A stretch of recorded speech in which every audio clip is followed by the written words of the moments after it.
the market take a dip again. Most of the stocks, apart from a few internet counters like what Mumias, we saw it pick up today from levels of about 12 shillings yesterday, or to close at levels of about 13.40 today. But the rest of the market, we actually saw a bit of dip in the market. I think basically we are seeing this because one of the major movers in the market, which is Safaricom, actually hasn't moved that much. We've actually been seeing it trading between levels of about 480 and 485. And today it was actually closing its books on the dividend that they're issuing. So we didn't see much in terms of trading today. We saw a few announcements coming in.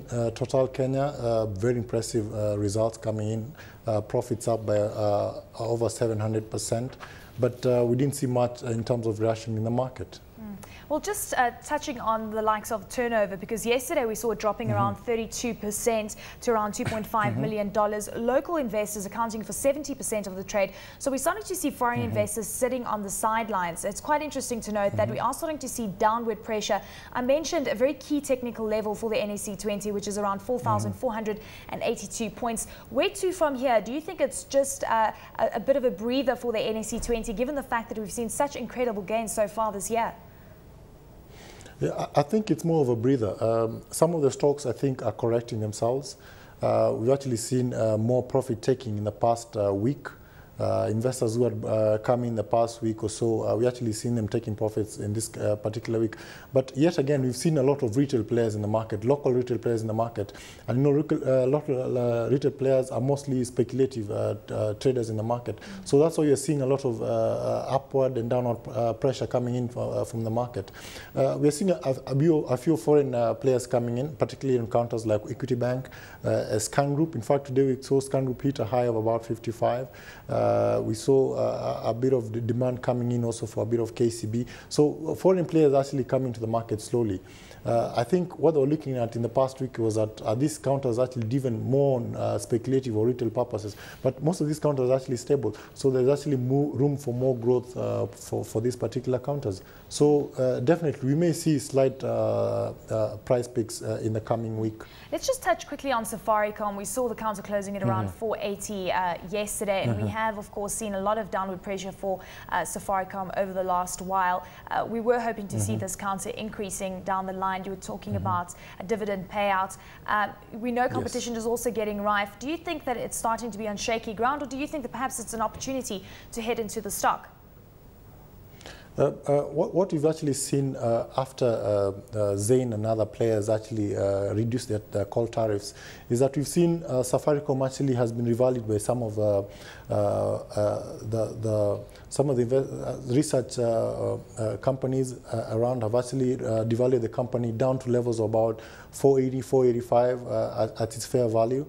So definitely at these levels, if you're buying it today at 480 and you're still getting your dividend of about 20 cents, which is actually quite favorable for the company. The dividend return yield is actually quite high at those levels. So definitely tomorrow we might see a dip. Since tomorrow we're now trading ex-dividend, we may see a slight dip in the counter. But for me, I think at this level it's actually looking quite good for it to come in.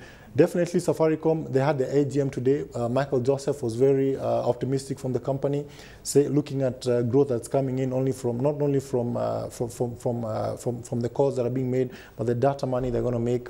He was actually valuing the company at a price of upwards about 5 shillings. So definitely we may see that actually impacting on the share price tomorrow in the coming week.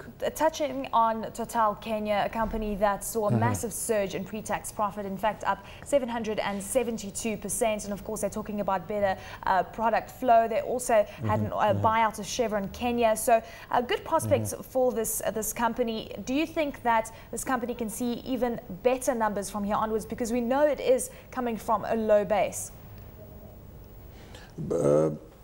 What we've seen in the past, by example, companies that announce 700%, 300%. We saw Mumias did half year, they said they did 300%. End of the year, they didn't do much. Basically, you look at the main factors which will affect Total's performance. Basically, they're talking of oil prices were actually good for them, fairly good for them. They did a lot of sales. I think their sales went up by about 80–70%, which was actually quite good for them. In turn, we saw profits actually shooting up really high for them.